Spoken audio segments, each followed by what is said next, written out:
지금 우리를 가로막고 있는 벽을 하나 떠올려 봅니다. 그 벽은 분명히 단단합니다. 밀어도 밀리지 않고 두드려도 열리지 않습니다. 그런데 오늘 우리가 확인하게 될 사실은 조금 이상합니다. 그 단단함이 벽의 성질이 아니라 그 벽을 바라보는 우리 시야의 성질일 수 있다는 겁니다. 여기 아주 단단하게 엉킨 매듭이 하나 있다고 가정해 봅니다. 3차원 안에서 이 매듭을 푸는 방법은 정해져 있습니다. 끈을 자르거나 끝을 되돌려 빼내는 수밖에 없습니다. 그런데 수학에는 매듭 이론이라는 분야가 있습니다. 그 분야에서 오래전에 증명된 결론에 따르면 공간이 4차원이 되는 순간 어떤 매듭도 매듭으로 남아있지 못합니다. 아무것도 자르지 않고 아무것도 부수지 않았는데 끈은 그냥 스스로 미끄러지며 풀려버립니다. 매듭이 약해진 것이 아닙니다. 매듭은 애초에 존재한 적이 없었던 겁니다. 그것은 끈이 빠져나갈 방향이 부족했기 때문에 생겨난 착각이었을 뿐입니다. 우리는 보통 차원이 높아지면 물리법칙도 그만큼 복잡하고 정교해질 거라고 생각합니다. 하지만 고차원을 다뤄온 이론 물리학의 계산들이 반복해서 보여준 결과는 정반대에 가깝습니다.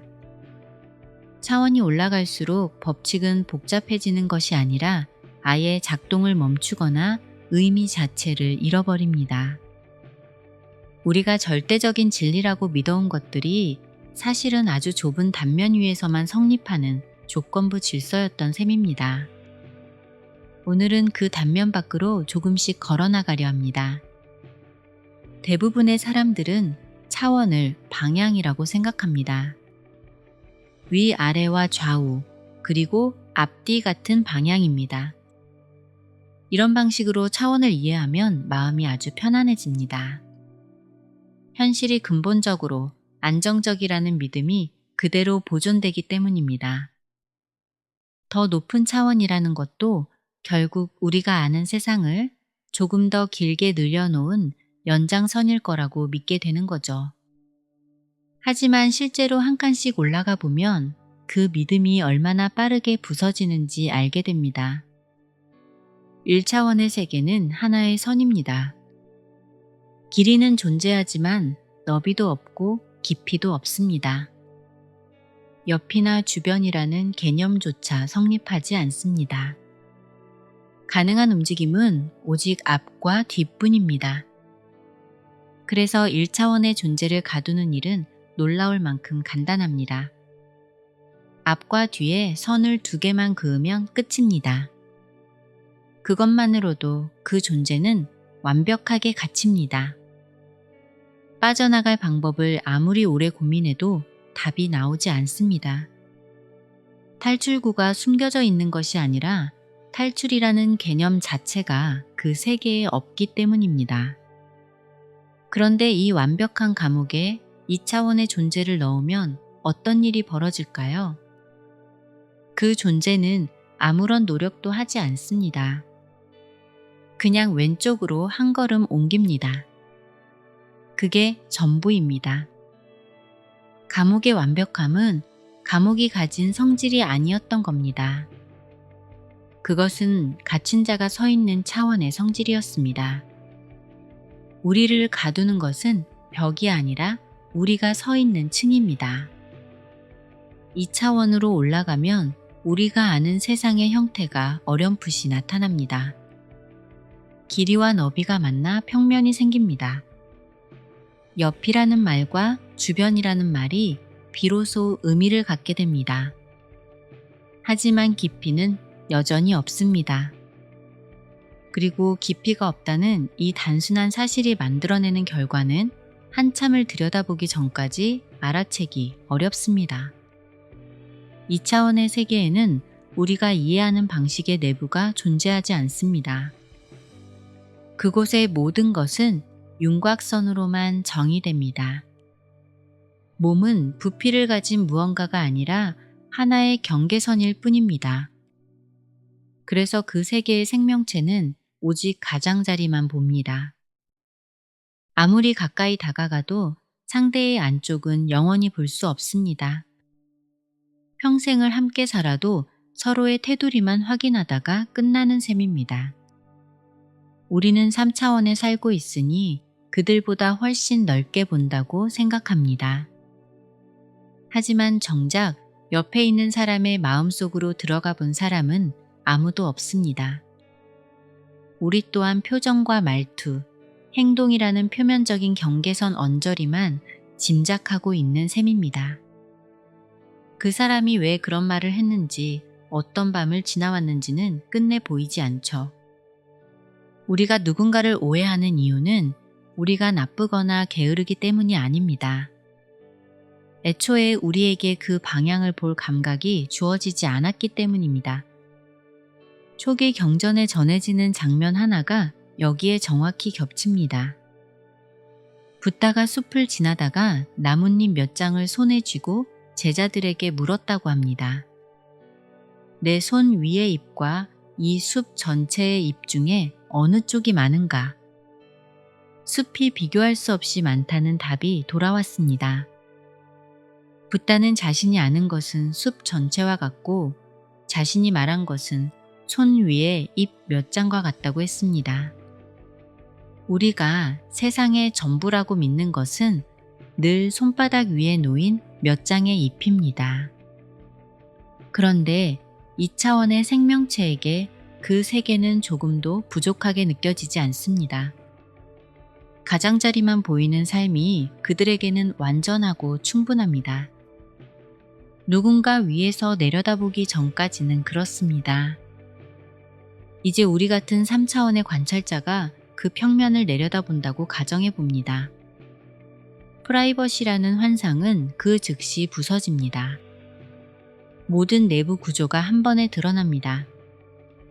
심장과 장기와 그 안에서 움직이는 모든 구조가 아무런 저항 없이 그대로 노출됩니다. 내부를 보기 위해 몸을 가릴 필요가 전혀 없습니다. 안과 밖이라는 구분이 더 이상 보호받는 영역이 아니기 때문입니다. 그 구분은 처음부터 벽이 아니었습니다. 제한된 시야가 만들어낸 착시였을 뿐입니다. 이것이 차원에 대해 우리가 배우는 첫 번째 불편한 진실입니다. 우리가 절대적이라고 믿는 법칙들은 그것이 진리여서가 아니라 우리가 그 안에 갇혀있기 때문에 그렇게 느껴지는 겁니다. 그렇다면 우리가 사는 3차원은 어떤 곳일까 궁금해집니다. 우리가 사는 현실은 길이와 너비와 깊이가 함께 있죠. 그래서 부피가 생기고 질량이 생깁니다. 그리고 아주 중요한 특징이 하나 더 있습니다. 3차원은 매듭이 존재할 수 있는 첫 번째 차원입니다. 끈이 자기 자신을 통과하지 않고도 스스로를 묶어버릴 수 있는 세계라는 뜻입니다. 우리를 가로막는 제약들이 이곳에서 유난히 생생하게 느껴지는 이유가 여기에 있습니다. 그 제약을 풀어낼 더 높은 방향이 존재하지 않기 때문입니다. 그래서 3차원에서 겪는 문제들은 하나같이 영구적으로 느껴집니다. 벽이 우리를 막아섭니다. 육체가 우리를 가둡니다. 시간이 우리를 밀어냅니다. 탈출은 불가능해 보이죠. 더 흥미로운 지점은 우리가 상상하는 해결책마저 똑같은 구조에 갇혀 있다는 사실입니다. 미래의 이동수단을 떠올려 보라고 하면 아마 다수의 분들이 하늘을 나는 자동차를 생각할 겁니다.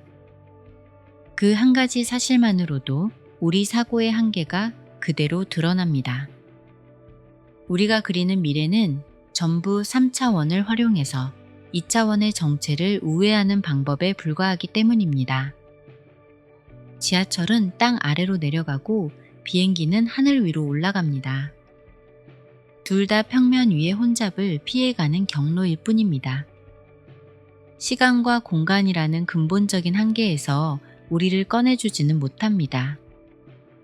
그런데 여기서 한 칸만 더 올라가면 이 모든 감각이 바닥부터 무너져 내리기 시작합니다. 우리가 시간이라고 불러온 것이 흐름이 아니라 좌표라는 사실을 마주하게 되는 순간부터입니다. 4차원은 두 가지 얼굴로 나타나고 두 얼굴 모두 우리의 인식을 뿌리째 흔들어 놓습니다. 첫 번째 얼굴은 시간입니다. 우리는 시간을 사건들이 순서대로 흘러가는 과정이라고 느낍니다.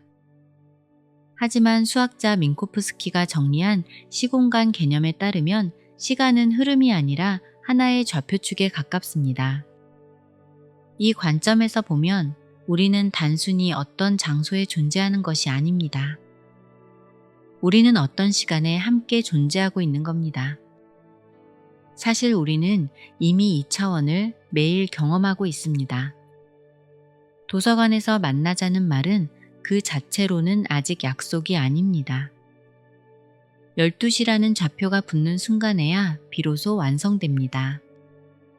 누군가를 만난다는 것은 공간의 한 점이 아니라 시간과 공간이 함께 겹쳐지는 한 점에서 이루어지는 일인 셈입니다. 이렇게 보면 우리는 시간을 통과해 지나가는 육체가 아닙니다. 시간 전체에 걸쳐 길게 늘어서 있는 하나의 4차원 물체입니다. 물리학에서는 이것을 존재의 연속선, 즉 세계선이라고 부릅니다. 태어나서 처음 터뜨린 울음과 처음 내디딘 걸음과 이불을 덮어쓰고 후회하던 밤들이 있습니다. 그리고 언젠가 찾아올 마지막 순간도 있습니다. 이것들은 우리가 앞으로 다가가야 할 사건이 아닙니다. 이미 우리가 차지하고 있는 하나의 형태 위에 놓인 위치들입니다. 우리는 그 형태를 한 번에 한 단면씩 경험하고 있을 뿐입니다. 2차원의 존재가 자기 평면을 통과하는 3차원 물체를 얇은 조각으로만 만나는 것과 똑같은 방식입니다. 이 사실을 마주하는 순간 우리가 당연하게 여겼던 자유라는 직관은 길을 잃고 맙니다. 시간이 차원이라면 우리의 삶은 지금 새롭게 만들어지는 것이 아니라 처음부터 끝까지 이미 하나의 모양으로 완성되어 있는 셈이기 때문입니다. 여기까지 오면 가슴이 답답해지는 느낌이 들 수 있습니다. 그렇다면 애쓰는 일이 무슨 소용이 있느냐는 반발도 자연스럽게 올라옵니다. 그런데 이 답답함은 아주 오래전에 이미 다뤄진 적이 있습니다. 초기 불교의 무아라는 가르침에 따르면 우리가 나라고 부르는 것 안에는 고정된 알맹이가 들어있지 않습니다. 몸과 느낌과 인식과 반응과 의식이라는 요소들이 매 순간 모였다 흩어지는 과정이 있을 뿐이라는 겁니다. 우리는 나라는 단어를 명사처럼 쓰고 있지만 실제로는 동사에 훨씬 가깝다는 이야기입니다. 세계선이라는 개념도 결국 비슷한 자리에 도착합니다. 우리는 시간 위의 한 점이 아니라 시간 전체에 걸쳐 그려진 하나의 선이라는 겁니다. 물리학은 수식으로 그곳에 도착했고 붓다는 자기 마음을 끝까지 들여다보다가 그곳에 도착했습니다. 출발한 문은 완전히 달랐는데 도착한 방은 이상하리만치 닮아 있습니다. 이제 4차원의 두 번째 얼굴을 살펴봅니다. 시간이 아니라 공간으로 해석할 때인데 이쪽이 훨씬 충격적입니다. 4차원의 공간은 우리가 2차원 세계에 했던 일을 그대로 우리에게 돌려줍니다. 4차원의 관찰자는 우리의 겉모습만 보는 것이 아닙니다. 장기와 혈류와 소화의 과정과 신경이 오가는 신호까지 우리 몸 전체를 속까지 훤히 들여다봅니다. 무언가를 열거나 가르는 과정이 전혀 필요하지 않습니다. 그들에게 우리의 안쪽은 처음부터 바깥에 놓여 있는 것이나 마찬가지이기 때문입니다. 반대로 4차원의 물체가 우리 세계로 들어온다면 우리는 그것을 온전한 모습으로 볼 수 없습니다. 우리에게 허락된 것은 오직 그 물체의 얇은 단면들 뿐입니다. 허공에서 작은 점이 나타나 둥글게 부풀어 오르다가 다시 줄어들며 사라지는 유령 같은 장면으로 보일 겁니다. 그것이 투명해서가 아닙니다. 우리가 보는 방식이 처음부터 불완전하기 때문입니다. 처음에 4차원은 위험하게 느껴지지 않습니다. 추상적이고 철학적이어서 나에게 직접 닿지 않는 이야기처럼 다가옵니다. 하지만 추상이라는 방어막은 구조가 스스로를 드러내기 전까지만 유효합니다. 비율을 넘어 실제 결과를 하나씩 따라가다 보면 4차원은 물리학이 벽처럼 작동하기를 멈추는 지점이 됩니다. 우리를 몇 년씩 붙잡아 두었던 문제가 어느 날 갑자기 문제가 아니게 되는 경험이 있을 겁니다. 그날 우리가 그 문제를 이겨낸 것이 아닐 가능성이 큽니다. 우리가 서 있던 층이 바뀌었을 뿐입니다. 같은 자리에서 아무리 힘을 줘도 풀리지 않던 것이 시야가 한 칸 올라간 뒤에는 애초에 묶여있지 않았던 것처럼 보이게 됩니다. 그리고 이것은 더 높은 차원으로 갈수록 계속 반복되는 패턴입니다. 한 칸만 더 올라가 봅니다. 20세기 초에 칼로자와 클라인이라는 두 물리학자가 아주 대담한 계산을 내놓았습니다. 중력을 다루는 방정식에 공간 차원을 하나만 더 붙여봤더니 그 안에서 전자기력의 방정식이 저절로 튀어나왔던 겁니다. 이 결과가 가리키는 진실은 우리의 세계관을 근본부터 다시 묻게 합니다. 5차원에서 전자기력은 별개의 힘이 아니라 그저 기하학이라는 뜻이기 때문입니다. 빛이 우주의 근본이 아닐 수 있다는 이야기이기도 합니다. 빛은 우리가 갈 수 없는 방향에서 일어나는 진동이자 우리가 감지할 수 없는 차원의 물결일 수 있습니다. 우리 눈에 중력과 빛이 전혀 다른 것으로 보이는 이유는 그것들이 실제로 다르기 때문이 아닙니다. 그 둘을 잘라서 따로 놓는 현실의 단면 위에 우리가 서 있기 때문입니다. 붓다가 남긴 말 중에 이것이 있으므로 저것이 있다는 표현이 있습니다. 세상의 모든 것은 따로 떨어져 존재하는 것이 아니라 서로를 조건 삼아 함께 일어난다는 이야기입니다. 우리가 사물들을 나누어 이름 붙이는 순간 그것들은 서로 남남처럼 보이기 시작합니다. 하지만 나누기 이전의 자리에서 보면 그것들은 처음부터 하나의 그물이었습니다. 물리학이 5차원에서 발견한 것도 결국 나눔이 실제가 아니라 시야의 산물이라는 사실이었습니다. 기하학 자체도 이 근처에서 이상하게 행동하기 시작합니다. 반지름이 같은 구의 부피를 차원별로 계산해 보면 그 값은 5차원에서 가장 커집니다. 이때까지만 해도 공간은 점점 더 여유를 가지며 넉넉하게 확장되는 느낌을 줍니다. 그런데 그 지점을 지나면 부피는 커지기를 멈추고 오히려 줄어들기 시작합니다. 차원을 더 넉넉하게 줬는데 공간은 오히려 인색해지는 겁니다. 여기서 우리의 직관은 다시 한번 크게 무너집니다. 무조건 많을수록 넓을수록 좋다는 우리의 감각이 우주의 기본 법칙이 아니라는 사실이 드러나기 때문입니다. 이 지점부터 우주는 우리에게 익숙한 언어로 말하기를 그만둡니다. 끈이로는 종종 근거 없는 상상처럼 취급받습니다. 하지만 수학의 자리에서 보면 그것은 상상이 아니라 절박함의 산물에 가깝습니다. 물리학자들이 양자역학과 중력을 하나의 틀 안에 넣으려고 할 때마다 방정식은 계속 말을 듣지 않았습니다.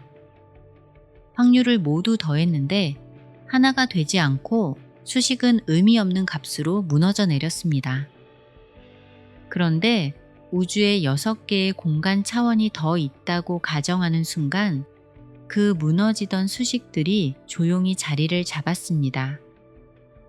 여기서 중요한 것은 그 6개의 차원이 우리 차원처럼 넓게 뻗어 있지 않다는 점입니다. 그것들은 아주 복잡한 형태로 작게 말려 있고 접혀 있습니다. 그리고 이 접힌 모양은 단순한 장식이 아닙니다. 끈이론의 계산에 따르면 그 기하학적 구조가 입자의 질량과 전하와 상호작용의 세기를 결정합니다.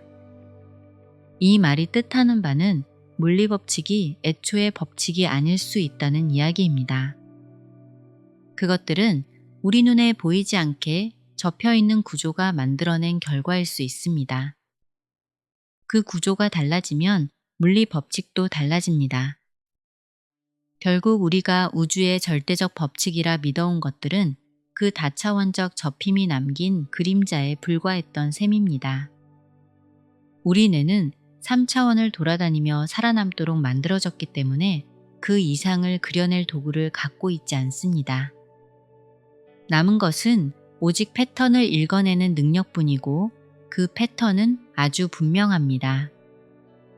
10차원을 넘어서면 공간은 사물을 의미 있게 배치할 수 있는 장소이기를 그만둡니다. 가장 좋은 배치도 가장 효율적인 형태도 성립하지 않습니다. 세상을 가늠하던 우리의 직관은 그 거대한 차원 앞에서 조용히 작동을 멈춥니다. 그리고 안과 밖을 나누던 경계마저 무너집니다. 우리가 2차원 생명체를 내려다보며 그들의 안쪽이 실은 바깥이었다는 사실을 알게 되었던 것처럼 그곳에서는 아니라는 개념 자체가 남아있지 않습니다. 우리가 발딛고 있는 이 현실 세계에서 안정감을 느끼는 이유는 우주가 안정적이어서가 아닙니다. 우리가 아주 얇은 단면 위에 머물러 있기 때문입니다. 1차원에 사는 존재에게 2개의 선이 완벽한 감옥이었던 것처럼 우리도 이 얇은 단면을 세상의 전부라고 느끼며 살아가는 거죠. 여기까지가 물리학이 우리를 데려다 준 곳입니다. 여기서 기억해야 할 것은 우리가 부딪히는 문제의 단단함이 문제 자체 때문이 아니라 우리가 서 있는 시야의 층 때문이라는 사실입니다. 이 관점을 손에 쥐게 되면 앞으로 삶에서 3가지가 확연하게 달라집니다. 첫 번째는 풀리지 않는 문제를 대하는 태도입니다. 우리는 무언가가 풀리지 않을 때 더 세게 당깁니다. 더 오래 붙잡고 더 많이 생각하고 더 강하게 밀어붙입니다. 하지만 매듭의 원리가 알려주는 것은 정반대입니다. 같은 층에서 아무리 힘을 줘도 풀리지 않는 매듭이 있고 그런 매듭은 힘이 아니라 방향이 없어서 묶여 있는 겁니다. 그럴 때 필요한 것은 더 큰 힘이 아니라 한 칸 위의 시야입니다. 시야를 올린다는 의미는 지금 붙잡고 있는 문제를 놓고 이 문제가 나에게 왜 문제인지를 물어보는 겁니다. 문제 자체를 보는 것이 아니라 그것을 문제로 만들고 있는 조건을 보는 겁니다. 승진이 안 되는 상황이 힘든 것인지 인정받지 못한다는 감각이 힘든 것인지는 완전히 다른 층에 있는 이야기입니다.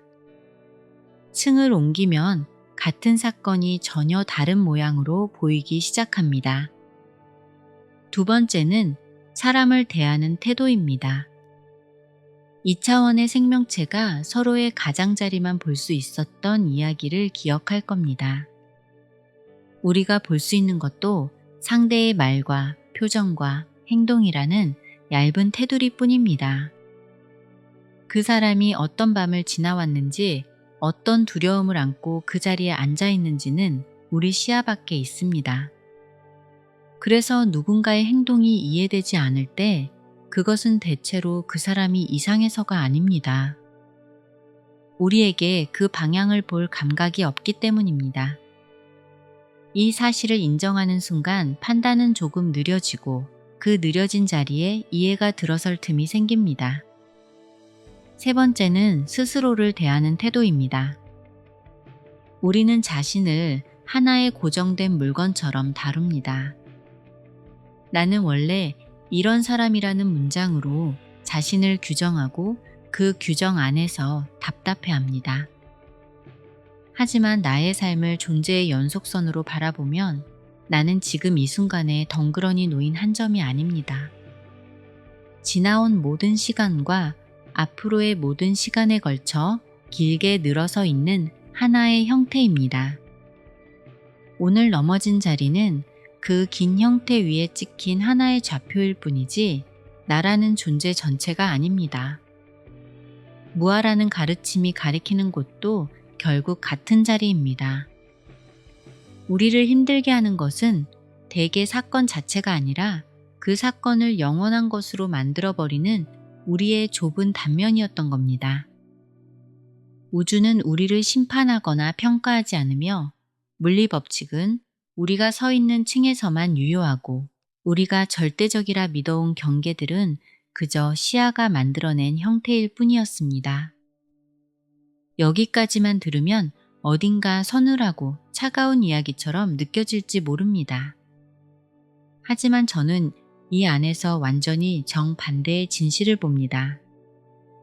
우주가 우리를 평가하지 않는다는 것은 우리가 정해진 각본 안에서 벌을 받고 있는 존재가 아니라는 가장 확실한 증거입니다. 물리법칙이 층마다 달라진다는 사실은 지금 내 삶을 짓누르는 이 고통이 결코 영원한 판결이 아니라는 뜻이기도 하죠. 경계가 시야의 산물이라는 사실은 우리가 갇혔다고 믿는 그 방에 애초에 문이 없던 것이 아니라 문이 우리 감각 바깥에 있었다는 뜻이기도 합니다. 붓다가 평생에 걸쳐 한 일도 결국 이것이었습니다. 세상을 바꾸는 방법을 가르친 것이 아니라 세상을 보는 층을 바꾸는 방법을 가르친 겁니다. 숲 전체의 잎을 다 알면서도 손 위에 몇 장만 건넨 이유가 여기에 있습니다. 모든 차원을 이해할 필요는 없습니다. 우리에게 필요한 건 우주 전체를 아는 것이 아니라 오직 한 칸 위로 시야를 올리는 일입니다. 당연함의 물음표를 던지고 끓어오르는 감정 앞에서 잠시 멈추는 사소한 순간들. 영원할 것 같은 감정에 이것도 지나간다며 틈을 내어주고 타인 앞에서 내가 못 보는 방향이 있을 거라며 섣부른 판단을 내려놓는 것.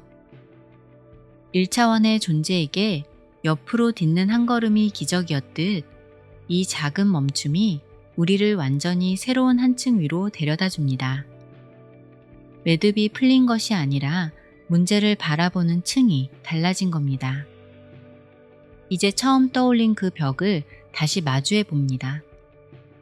벽은 여전히 그곳에 있지만 세상은 우리가 설 수 있는 층만큼 넓어집니다. 우리를 가둔 것도 결국 나를 구원하는 것도 결코 세상이 아니었습니다. 우리가 어디에 서서 무엇을 볼 것인가? 어떤 시야를 선택할 것인가? 처음부터 그것이 진실이고 전부였습니다. 의식의 성장을 함께 해주시는 가치토커 애청자 여러분, 오늘도 영상을 끝까지 함께 해주셔서 진심으로 감사합니다. 우리의 의식을 밝히는 이 여정이 멈추지 않기를 바라는 마음으로 용기 내어 안내 말씀드립니다. 저는 지금 여러분께 더 깊은 가치를 전해드리기 위해 오직 콘텐츠 제작에만 집중하고 있습니다. 그렇기에 여러분의 후원과 멤버십 가입은 제가 이 길을 지속할 수 있는 가장 절실한 응원이자 소중한 사랑의 에너지입니다. 가치토커가 더 깊은 통찰을 나누는 채널로 성장할 수 있도록 함께 해주시는 모든 분과 후원자님들께 깊은 감사를 전하며 구독과 좋아요라는 따뜻한 사랑으로 채널을 응원해주세요. 감사합니다. 사랑합니다.